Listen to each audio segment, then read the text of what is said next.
कि हम सदन में बैठ करके गिद्ध की बात करेंगे, हम जो है मुल्ला की बात करेंगे, हम हिंदुस्तान पाकिस्तान की बात करेंगे, हम हिंदू मुसलमान की बात करेंगे। सवाल तो है ना प्रदेश के शासन का, आपके तप का, आपके त्याग का, आपके तपस्या का, आपके द्वारा डेवलपमेंट की रचना में भूमिका का अनुसरण करें, लेकिन आपने ऐसा नहीं किया।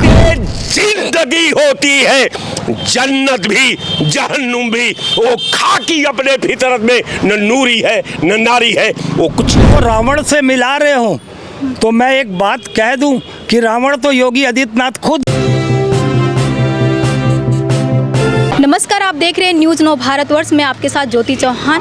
योगी जी के सुअर और गिद्ध वाले बयान पर सियासत गरमाई हुई है। अभी हम मौजूद हैं लखनऊ में। आइए लोगों से बात करते हैं और जानते हैं उनकी इस पर क्या राय है। महाकुंभ के समापन पर सदन में योगी जी ने एक बात कही थी, जिसने जो तलाशा उससे वो मिला। गिद्धों को लाश, सुअरों को गंदगी और भक्तों को भगवान। इस पर आप क्या कहना चाहेंगे? देखिए, बात बहुत सही। जोगी जी जोगी हैं,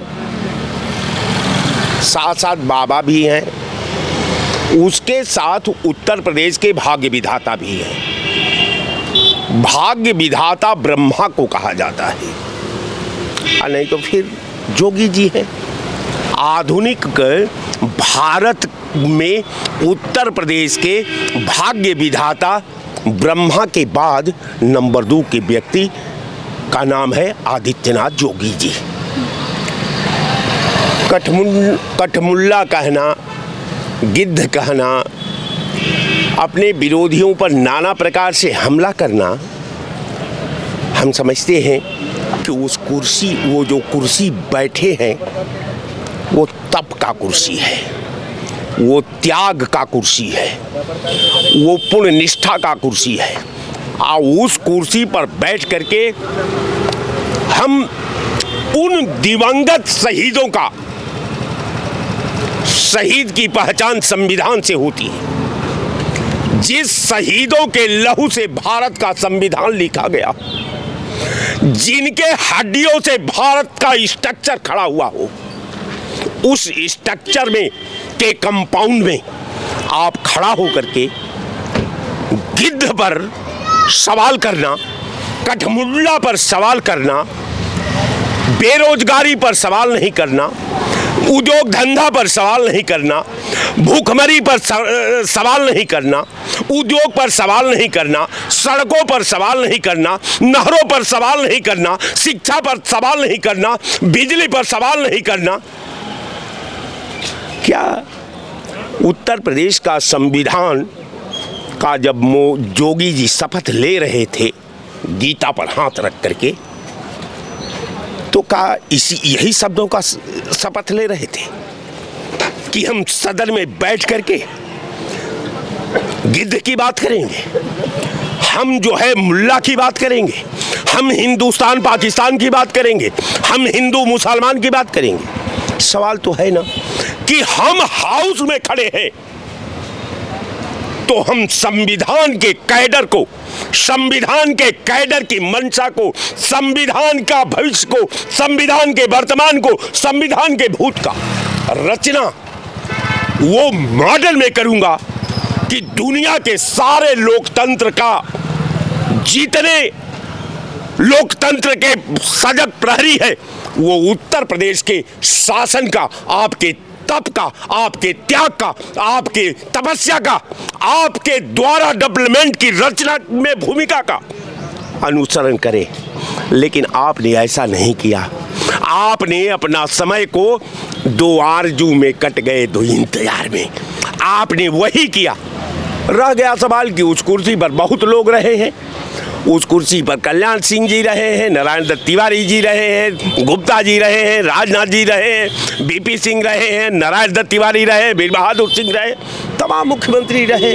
उससे पहले भी कमलापति त्रिपाठी से लेकर के तमाम लोग रहे हैं। लेकिन संसदीय मर्यादा का, संसदीय शब्दों में शब्दों का भावार्थ का, संसदीय प्रणाली के अर्थों का उन्होंने अमल किया। अमल से जिंदगी होती है, जन्नत भी जहन्नुम भी। वो खाकी अपने फितरत में, न नूरी है न नारी है, वो कुछ नहीं है। तो कहने का मेरा मतलब कि जोगी जी को मैं बहुत बहुत बधाई देता हूं कि आप यही सिस्टम को फॉलो करिए, इसलिए कि आपके सिस्टम से भारतीय जनता पार्टी का जो इतिहास लिखा जा रहा है वो आने वाला कालखंड में एक एक व्यक्ति उसका अनुसरण करेगा। अब मैं आपको बता दूं कि जन्नत और जहन्नुम में कोई बहुत अंतर नहीं है, केवल एक पतली सी लाइन का अंतर है। ये जो है अमल से जिंदगी होती है, जन्नत भी जहन्नुम भी। वो खाकी अपने फितरत में, न नारी है न नूरी है, कुछ नहीं है। और रह गया सवाल कि आप इसी तरह लगाते रहिए। अगर यही आग आप लगाते रहेंगे तो अगर आग वही सुलगती रहेगी, न मंजिल रहेगी न बस्ती रहेगी। प्रसिद्ध कथावाचक अनुरुद्धाचार्य जी ने अखिलेश यादव की तुलना रावण से की थी, इस पे आप क्या कहना चाहेंगे? कथावाचकों का बात मत करिए, ये कथावाचक अब नहीं रह गए हैं, ये कंपनी बन गए हैं, ये उद्योग चला रहे हैं। आज जरा इनके चरित्र का, इनके शिक्षा का, इनकी व्यवस्था का आप आकलन कर लेंगी। जिस दिन रावण किसी को कह देना आप राम हैं, तो आज राम तो है नहीं तो रावण कहां से पैदा आ गया? ये कहाँ राम लिखा है मानस में कि जब राम थे तब रावण था, जब राम नहीं है तो रावण कहां से है? अगर रावण है तो ये तुम्हारा पाप है। महाकुंभ के समापन पे सदन में योगी जी ने एक बात कही थी, जिसने जो तलाशा उसे वह मिला, गिद्धों को लाश, सुअरों को गंदगी और भक्तों को भगवान। इस पे आप क्या कहना चाहेंगे?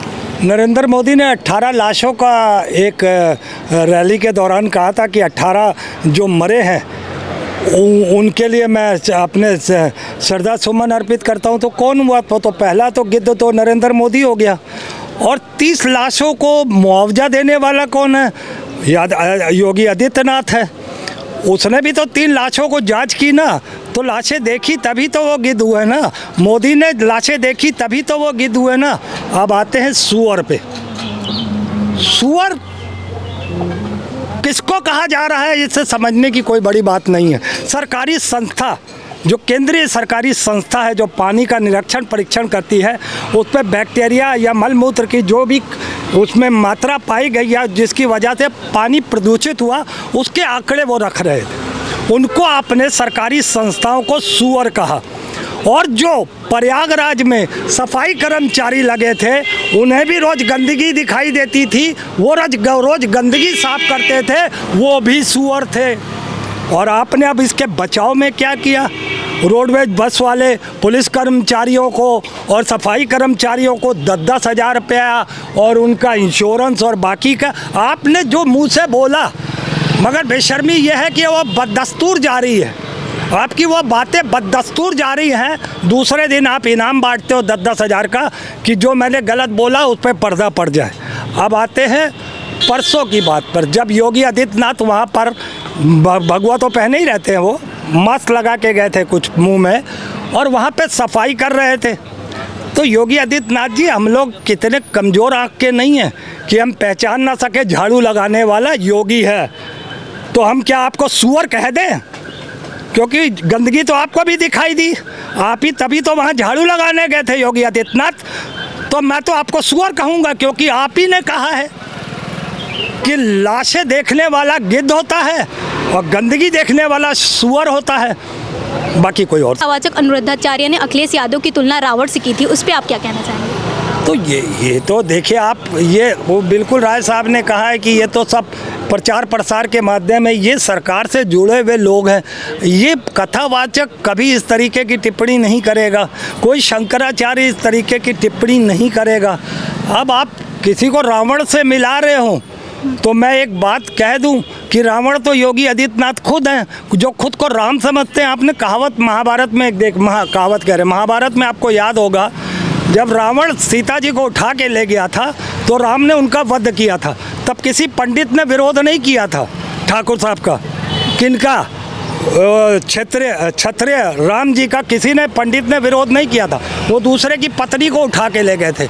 मगर आप तो योगी आदित्यनाथ जी खुद को राम और पंडितों को आप रावण समझ रहे हैं। जो विकास दुबे से लेकर अब तक आपने कितने पंडितों को मारा, जिसमें 10 पुलिसकर्मी भी थे। जब विकास को मारने गए थे तो हमारे 10 पंडित भाई जो सिपाही थे वो मारे गए थे। तो आपने कौन सा ये इनकी पार्टी में किसी को रावण कह देना कोई बड़ी बात नहीं है। दरअसल ये खुद रावण है, ये दूसरे को रावण कह रहे हैं, खुद रावण है। और इन्होंने योगी आदित्यनाथ ने सिद्ध कर दिया है कि जब तक मैं सत्ता में रहूँगा ऐसे ही सनातनियों को मारता रहूँगा और सत्ता में रहूँगा। तो यही तो चल रहा है।